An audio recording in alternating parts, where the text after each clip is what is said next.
Delimitation bill వీగిపోయింది. తర్వాత women reservation కోసం కూడా మీరు ప్రయత్నం చేశారు, ఉమెన్ రిజర్వేషన్ కూడా బిల్ వీగిపోయింది. ఫర్దర్ ఏం జరగచ్చు అంటే పూర్తి స్థాయి మెజారిటీ లేదని అవగాహన ఉన్నా కూడా పెట్టడం అంటే ఇది ఒక పొలిటికల్ స్ట్రాటజీ అనుకోవాలి. ప్రయత్నం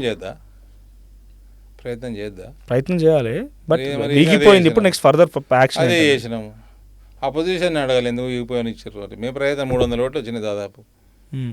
అపోజిషన్ వాళ్ళు అడుగుర్రి. ఓకే, ఇప్పుడు నెక్స్ట్ చేసే అవకాశం ఉందా? మళ్ళీ ప్రయత్నం చేస్తారా, దాన్ని వర్కౌట్ చేస్తారా? 100% we're committed for women reservation. Okay, delimitation is regular process. But census చేస్తాను కదా, సెన్సస్ తర్వాత డీలిమిటేషన్ కూడా స్టార్ట్ అయిపోయింది. బట్ సెన్సస్ తర్వాత డీలిమిటేషన్ తీసుకురాకుండా 2011 సెన్స్ ఎందుకు మళ్ళీ కన్సిడర్ చేయాల్సి వస్తుంది? మోదీ గారు పార్లమెంట్లో చెప్పింది నేను చెప్పగలుగుతా. మోదీ గారు మనసులో ఏముందో నేను ఎట్లా చెప్పగలుగుతా? ఆయన ఎప్పుడు చేస్తాడు, ఎట్లా చేస్తాడు, వాళ్ళ స్ట్రాటజీ వాళ్ళకు ఉంటుందండి.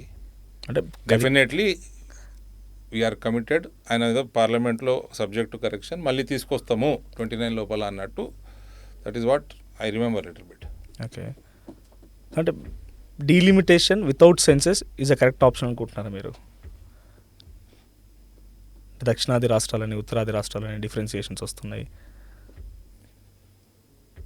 డీలిమిటేషన్ వితౌట్ సెన్సెస్, ఇప్పుడు సెన్సెస్ ఇస్ అ ప్రక్రియ, దాని ప్రక్రియ చేయాలి. 21లో దీనివల్ల చేయలేదు, కోవిడ్ వల్ల ఇప్పుడు చేస్తుండ్రు. 11 సెన్స్ అంటే పాపులేషన్ చూడకుండా ఇప్పుడు సౌత్ ఇండియాకి నష్టం అయిపోతుందని మా ఇక్కడ ముఖ్యమంత్రి ఓలు వదిలిపెట్టిండు.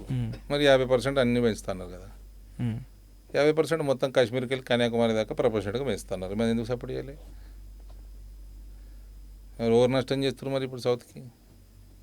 ఓకే, కానీ పాపులేషన్ కంట్రోల్ చేసింది సౌత్ ఇండియన్ స్టేట్స్, డెవలప్మెంట్కి సపోర్ట్ చేసింది సౌత్ ఇండియన్ స్టేట్స్, జీడిపి. కానీ కేవలం ముఖ్యమంత్రి రేవంత్ రెడ్డి కాదు, పక్క రాష్ట్రాల గురించి చెప్తున్నారు. నీదే నేటివ్ ప్లేస్ ఏంది? తెలంగాణ. నాది ఏది? కరీంనగర్.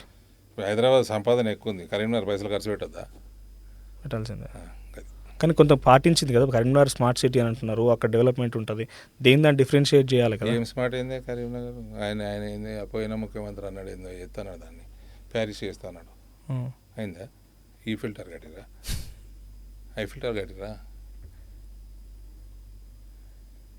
హైదరాబాద్ సంపాదించుకుంది హైదరాబాద్లోనే ఉండాలి, కరీంనగర్కి ఇయ్యం అంటే ఏం చేస్తావు? అట్లా ఉంటుందా దేశం? అట్లా నడుస్తుందా?